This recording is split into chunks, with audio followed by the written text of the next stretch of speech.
नमस्कार, प्रणाम, गोड़ लागतानी हिंदुस्तान। आज दुनिया के लिए मजदूर दिवस है, लेकिन दुनिया के लिए, हमारे बिहार के लिए नहीं, क्योंकि बिहार के मजदूर आज जीने के लिए सबसे ज्यादा संघर्ष कर रहे हैं। क्योंकि बिहार अब कुछ ऐसे लोगों के हाथ में है जिनको लोगों की भूख, प्यास और गरीबी में भी अपना स्वार्थ दिखाई देता है। वो भूल गए हैं कि जिस कुर्सी पर बैठकर वो लोगों की बहती वेदनाओं का मजा ले रहे हैं, उसका रास्ता भी हमारे गांव के कच्चे रास्तों और खड़ंजों से होके जाता है। अरे कल्पना करो, जब कोटा के 2 रूम पाटों में से एक यूपी सरकार की बस से उसको सही सलामत उसके घर पहुंचा देती है, तब तुम्हारा बिहारी जो छात्र है वो तुमको किस आशा से देख रहा होगा। वैसे आशा जिंदों से किया जाता है, सड़ों और मुर्दों से नहीं किया जाता है। सड़े से याद आया कि साहब, वैसे भी बस स्टेशन पर खड़ी बिहार सरकार की बसें अपनी आपकी कुर्सी की तरह ही सड़ रही। क्या उनमें तेल डालने का भी पैसा नहीं है आपके खजाने में? कैसे होगा? सब पैसा तो मानव श्रृंखला बनाने के लिए हेलीकॉप्टर से फोटो खिंचवाने के लिए लगा दिया। अच्छा एक बात बताओ, ये जो फोटो खींचे थे उससे बिहार में कोनो फैक्ट्री लगा, इंडस्ट्री लगा, रोजगार मिला जिससे बिहार का पलायन रुक जाए? अरे नहीं, ऐसा कुछ नहीं। अच्छा, जागरूक किए लोगों को, जागरूकता फैला।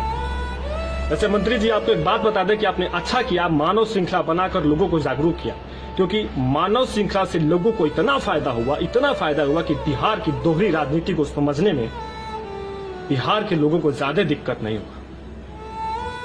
मंत्री जी, एक बात हमको हमेशा सोचने पे मजबूर करता है। आप पिछले 15 साल से बिहार की सत्ता पे विराजमान है और आप पिछले 15 साल से कह रहे हैं कि हम बिहार का विकास कर रहे हैं। फिर आप ही कहते हैं कि बिहार के मजदूरों को और छात्रों को लाने में हम असमर्थ हैं। फिर आप ही बताइए कि आप 15 साल से क्या कर रहे थे? पैर में घुंघरू पहन के लौंडा डांस कर रहे थे? क्या यही विकास है? क्या हम अपने राज्य के मजदूरों को और छात्रों को लाने में असमर्थ हैं? महोदय, एक और बात है।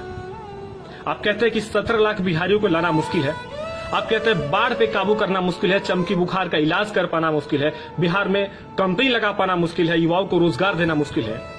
तो फिर ऐसा आपको क्या लूडो छक्का खेलने के लिए हम चुने हैं?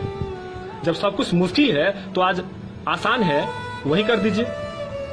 वैसे बता दूं कि लूडो में छक्का हमारा फेवरेट है, आपको भी पसंद होगा। कहे तो भिजवा दूं। सवादू की चूड़ी, साथ में टिकुली, काजर, आलता, नो पॉलिश भेज देते हैं सजने संवरने के लिए। सबको पता होगा, और ये बात किसी से छुपा नहीं है। जब पटना में साहब की पार्टी का बड़ा बड़ा रैली होता है ना, तो बसों और गाड़ियों में लोग ठूस ठूस कर बिहार के गली गली से, गांव गांव से लाए जाते हैं। उसकी व्यवस्था कैसे कर लेते हो? उसका पैसा कहां से आता है? कहीं शराबबंदी हो रही है, स्मगलिंग का तो पैसा नहीं है ना।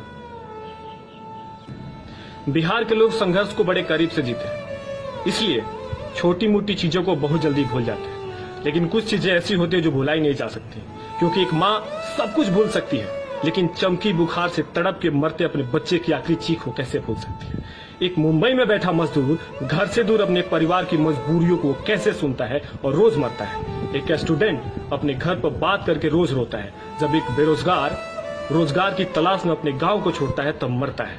लोग जीना भूलते हैं, लोग मरना नहीं भूलते हैं। लाशों पर राजनीति करने वालों, देखना, जिनको तुम मुर्दा समझकर राजनीति खेल रहे हो, एक दिन ये मुर्दे तुम्हारी सत्ता का कब्र खो देंगे।